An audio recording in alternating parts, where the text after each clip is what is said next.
ላሉ እነዚህ ሁለት ቡድኖች እንግዲህ ብሬንትፈርድም ሌላ ፈተና ነው የሚፈጥርበት እኮ ነጥለን እኮ ብንመለከት የማንቸስተር ሲቲን ቀጣይ ጨዋታ ብሬንትፈርድ ዌስትሃምን 3-0 ነው ማሸነፍ የቻለው በሳምንቱ መጨረሻ። አሁን በደንብ እድል አለው አይደለም ለዩሮፓ ሊግ እና ኮንፈረንስ ሊግ ቻምፒዮንስ ሊግ እድል ሊኖረው ይችላል። የአስቶን ቪላ 5ኛ ላይ ጨርሶ ዩሮፓ ሊግን የሚያሸንፍ ከሆነ 6ኛ ላይ የማጠናቀቅ በደንብ እድል አለው ብሬንትፈርድ። እስክንድር ሁለተኛው ግማሽ ላይ የኤቨርተን ግራፍ ከፍ ማለቱ ብቻ አይደለም የሲቲስ ፊዚካል ግራፍ እንደወረደ አላየንም።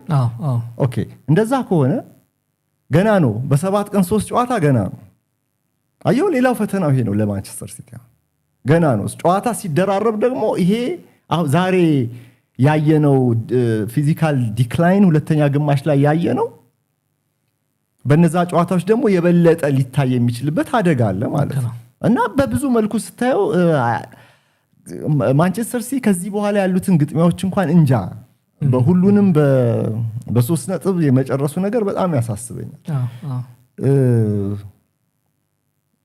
አርሰናል ግን ጀብደኛ መሆን አለበት። ጥንቃቄ እንዳለ ሆኖ ጀብደኛ መሆን አለበት። በጥንቃቄ እየጨመሩ አደጋን እየጋበዙ መጫወት ግን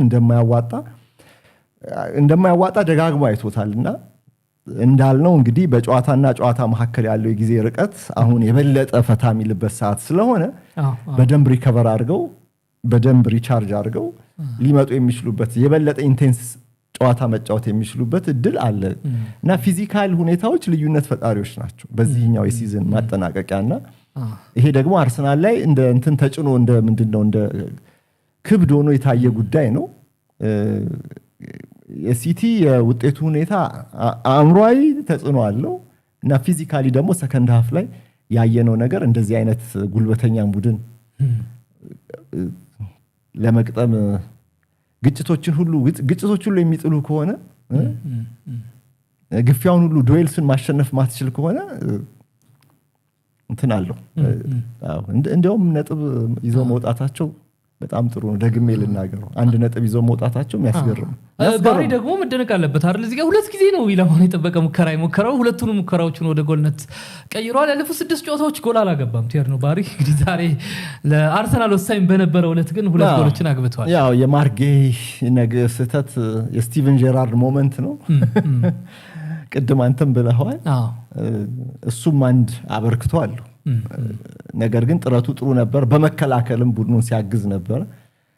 እንዲያውም ብዙ ከመልፋቱ የተነሳ እሱ ራሱ ውሃ ብሎት ነበር። 90 ደቂቃ አልተጫወተ ጨዋታውን አልጀመረ አንድ ቦታ ይተዋል አይደል? ካሜራው ቅርብ አድርጎት እና ብቻ ብዙ ድራማ ያየንበት ሰከንድ ሃፍ ነበረ። እንግዲህ ለአርሰናል ደጋፊዎች ጥሩ ነገር የምትጠብቁት ውጤት ስለተመዘገበላችሁ እንኳን ደስ አላችሁ። ሙሉ ለሙሉ ግን እንኳን ደስ አላችሁ ምላችሁ 38ኛው ሳምንት ላይ ስራውን ከጨረሰ ነው። እንዲሁም ነገር ወደ ፍጻሜ ማለፍ ከቻሉ እሱማ እንኳን ደስ አላችሁ እየተባባልን እንቀጥላለን እኮ። ግን ሙሉ ለሙሉ የመጨረሻው ኮንግራቹሌሽን ግን የተለየው ኮንግራቹሌሽን ከ22 ዓመት በኋላ አስበው ስንት ትውልድ አላየም እኮ ያንን ጋርዲዮላ እኮ ኳስ አቁሞ አሰልጣኝ ሆኖ 40 ዋንጫ አሸንፎ በዚህ 22 ዓመት ማለት አስበው ይሄ ሁሉ ታሪክ አልፏልና እና ተጨንቀውም ቢሆን ደጋፊዎች እስክንድር ዋንጫው ከተሳካላቸው መጨነቃቸውም ዲዘርቭ ያደርጋል። የመጨረሻውን ደስታም ይደሰቱ ዘንድ ደግሞ የበለጠ እንደው አብደው ሊደሰቱ ይገባቸዋል እና መንገዱ አልጋ ባልጋ አልነበረም አይደለምም። ገናም ይሄ መጠናቀቂያውም እንዲሁም ያስጨንቃቸዋል። ሁኔታው ሁሉ ከባድ ሊግ ነው፣ በጣም ከባድ ሊግ ነው። ሲቲ በቀላሉ እንደዚሁ ንቀህ የምትተው አይደለም እና በምንም አይነት ቀዳዳ ሾልኮ ሊወጣ የሚችል ነው። ይሄንን ሁሉ እንግዲህ በቅድም ጭንቀቱ ገደለን ምናምን የሚሉ የአርሰናል ደጋፊዎች ነበሩ። ኤቨርተን የሲቲ ፖሴሽን በጣም ባየለበት የመጀመሪያው 25 ደቂቃ ላይ ነው እያንዳንዱ ጨዋታ ጭንቀት ሆኖባቸዋል። እንደዚህ ከባድ ነው እና አምጠህ ይሄ ምጥ ፕሪሚየር ሊጉን ዋንጫውን ከወለደላቸው ደግሞ ምጡን እርሹ ዋንጫውን አንሹ። እንግዲህ ከ22 ዓመታት በኋላ አርሰናል የበለጠ ወደ ክብሩ እየተቃረበ ይገኛል። ማንቸስተር ሲቲ ዛሬ ውድ ነጥቦችን ጥሏል። ኤቨርተን ይህንን ስኬት አምጥቶለታል አርሰናል። አሁን አርሰናል እንግዲህ እነዚህ በቀሩ ሳምንታት ሳይቆጠሩ ወይም እነዚህ ጨዋታዎች እየቀሩ የ5 ነጥብ ብልጫ አለው። ማንቸስተር ሲቲ አንድ የበለጠ የጨዋታ ቁጥር አለው። ስለዚህ ያንን እንኳን ማስተካከል ቢችል ማሸነፍ ቢችል ወደ 2 ነው በመካከላቸው ያለው ልዩነት ሊጠብ የሚችለው። አጋሮቻችን ክሊክ